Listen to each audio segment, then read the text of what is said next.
আসসালামু আলাইকুম বন্ধুরা, কেমন আছেন সবাই? আশা করি সকলেই অনেক ভালো আছেন। তো বন্ধুরা, ৪৭তম মার্কিন প্রেসিডেন্ট ডোনাল্ড ট্রাম্পের আমেরিকা ফার্স্ট নীতি ভারতের জন্য চ্যালেঞ্জ হয়ে দাঁড়িয়েছে।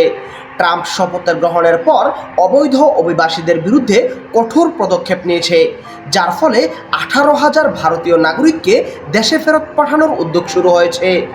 দিল্লি ব্লুমবার্গের খবর অনুযায়ী যুক্তরাষ্ট্রে অবৈধ ভারতীয়দের সংখ্যা ১৮,০০০ হলেও পিউ রিসার্চ সেন্টারের মতে ৭,২৫,০০০। এই পরিস্থিতিতে ভারত সরকার ট্রাম্প প্রশাসনের সঙ্গে যোগাযোগ করে অবৈধ অভিবাসীদের ফেরত পাঠানোর জন্য সহায়তা চেয়েছে। ভারতীয় পররাষ্ট্রমন্ত্রী এস জয়শঙ্কর ও মার্কিন সেক্রেটারি অফ স্টেট মার্ক রবিওর মধ্যে এই বিষয়ে আলোচনা হয়েছে।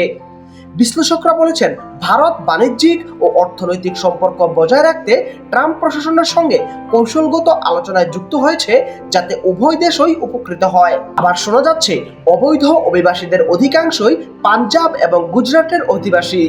আন্তর্জাতিক মহলে খালিস্তানি মুভমেন্টকে দুর্বল করতেই কি ভারত যুক্তরাষ্ট্রের কঠোর এই সিদ্ধান্তের প্রতি কৌশলগত সমর্থন জানিয়েছে কিনা নিশ্চিত বলা যাচ্ছে না। মনে করিয়ে দেই, শিখদের বিচ্ছিন্নতাবাদী খালিস্তানি মুভমেন্টকে দুর্বল করতে দিল্লির নির্দেশে যুক্তরাষ্ট্রের পাশের দেশ কানাডায় গুপ্ত হত্যা চালিয়েছিল। আশা করি বুঝতে পেরেছেন।